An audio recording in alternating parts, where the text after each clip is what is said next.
Assalamualaikum warahmatullahi wabarakatuh. Ketemu lagi dengan Kak Furkon di channel Arif Furkon.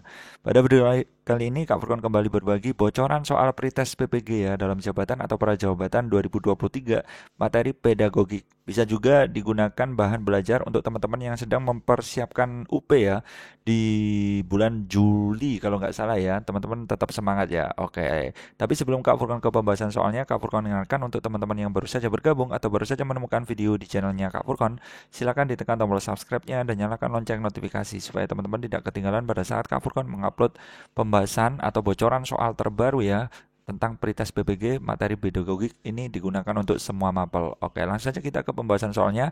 Seperti biasa ada 3 soal yang Kak Furkon bahas, nggak usah banyak-banyak teman-teman ya, yang penting ngena. Soal pertama, teman-teman bisa coba ya kan. Soal kedua, dan yang terakhir adalah soal yang ketiga. Oke, mantap jiwa. Langsung saja kita ke soal yang pertama, teman-teman ya. Oke, teman-teman bisa perhatikan ini main hafalan ya. Cuma ini soal pertama agak sedikit lebih mudah karena bisa ditepis ya. Di sini kita disuruh nyari kemampuan peserta didik untuk membina ya. Membina ada kata-kata hubungan sudah ya. Ada kata hubungan. Dan kemampuan memotivasi diri. Ya kan, memotivasi diri termasuk kecerdasan apa? Oke, membina hubungan, memotivasi diri. Oke, jadi ini lebih ke kecerdasan ya. Kecerdasan itu ada banyak teman-teman ya. Ada IQ, ya kan, AQ atau EQ. Kalau EQ itu tidak mungkin ya. Kognitif itu IQ. Ini IQ, ini tidak mungkin ya. Karena IQ itu berhubungan dengan kognitif, berhubungan dengan daya pikir ya kan, daya terima seseorang terhadap sesuatu. Nah, di sini kan ada motivasi diri ya kan, ada motivasi diri berarti lebih ke apa EQ ya, ada ya mengontrol emosinya gimana ya kan, emosional ya kan. Emosional question jawabannya itu adalah yang C. Kita coba sekedar ya kan. Sejenak simak pengertiannya ya. Bapak Ibu guru bisa lihat kecerdasan emosional atau emotional question itu adalah kemampuan mengenali, memahami dan mengendalikan perasaan diri, perasaan orang lain, termasuk memotivasi diri. Ini ada kata-kata motivasi sudah ya. Ada kata-kata motivasi. Ini pasti merupakan EQ atau emotional question dan mengatur emosi ya, kemampuan untuk membina hubungan dengan orang lain. Kecerdasan emosional merupakan potensi yang ada di dalam diri seorang untuk bisa merasakan, menggunakan, mengkomunikasikan, mengenal, mengingatkan, dan mendeskripsikan emosi. Jadi motivasi dan emosi kata kuncinya ya kan, teman-teman ya kan. Walaupun tadi ada orang lain, itu jangan keliru yang sosial ya teman-teman ya. Beda, itu tidak ada ya. Kecerdasan sosial itu tidak termasuk ya teman-teman ya. Jadi yang ada itu kecerdasan itu hanya ada dua, EQ dan EQ. IQ dan EQ. Intelijen sama emosional. Kemudian kalau intelligence question atau EQ ini lebih ke kognitif ya teman-teman ya. Ini lebih ke kognitif. Di sini Bapak Ibu guru bisa lihat pengertiannya itu adalah menggambarkan intelijensi atau kecerdasan sebagai rasio antara usia mental dan usia kronologis. Usia mental dapat diartikan sebagai kapasitas otak yang diukur berdasarkan usia rata-rata anak yang dimiliki standar berpikir yang sama, sedangkan usia kronologis adalah umur anak ketika melakukan tes IQ. Dalam pandangan IQ, kecerdasan atau intelijensi seseorang diukur dengan menggunakan sebuah tes dan hasilnya dihitung melalui sebuah rumus tertentu. Hasil tes yang didapat menentukan tingkat kecerdasan seorang semakin tinggi, otomatis tingkatnya juga semakin tinggi. Kemudian seperti itu. Kemudian tadi di pilihan ada kecerdasan moral. Oke, kita coba spill ya teman-teman ya. Kecerdasan moral. Apa sih kecerdasan moral atau moral question atau moral intelligence? Itu adalah kemampuan seseorang untuk membedakan antara benar dan salah berdasarkan keyakinan yang kuat akan etika dan menerapkannya dalam tindakan. Berarti kita kunci pokoknya aja ya teman-teman, benar salah ya kan, kita bisa membedakan benar dan salah itu adalah pengertian dari kecerdasan moral. Sedangkan yang terakhir tadi ada kecerdasan sosial, itu adalah kemampuan keterampilan yang dimiliki seorang dalam berinteraksi. Ada kata-kata interaksi ya, kalau tadi kan nggak ada interaksi. Nah, ini kecerdasan sosial ya. Dengan orang sekitar serta menjalin hubungan dengan kelompok masyarakat, ya kan? Apa memahami orang lain, memberikan motivasi dan mampu bekerja sama dengan orang lain. Oke, jadi kan di sini memang ya sangat ya lumayan hot ya soalnya. Di sini memang ada motivasi sih teman-teman ya.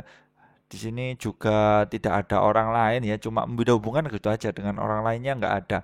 Jadi ini lebih ke motivasinya ya, motivasi dan membina hubungan. Sehingga yang tepat adalah yang ini salah ya, sosial, moral juga salah, emosional. Kalau moral tadi kan benar dan salah. Bisa dipahami ya teman-teman ya. Langsung kita ke soal yang kedua. Peserta didik selalu ingin mendominasi dalam suatu kelompok belajar. Dia tidak memberikan kesempatan anggota lain untuk mengungkapkan pendapat. Jika teman lain yang memimpin dan mengendalikannya jalannya diskusi, ia memisahkan diri dan cenderung belajar sendiri. Oke, peserta didik tersebut mengalami permasalahan dalam perkembangan.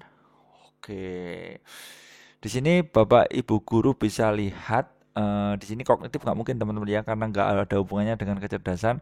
Spiritual juga nggak mungkin. Nah, spiritual lebih ke keyakinan atau agama teman-teman ya.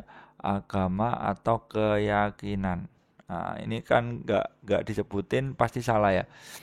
Kalau moral ini juga tidak mungkin karena moral itu hanya membedakan antara tadi kan penjelasannya antara baik dan benar. Adalah antara benar dan salah. Sorry Bapak Ibu guru, anak jiwa ini. Ah, antara benar dan salah. Berarti kan apa kita tidak ada ya kan di soalnya kan tidak ada. Berarti salah. Berarti jawabannya adalah yang sosial emosional. Ya kan?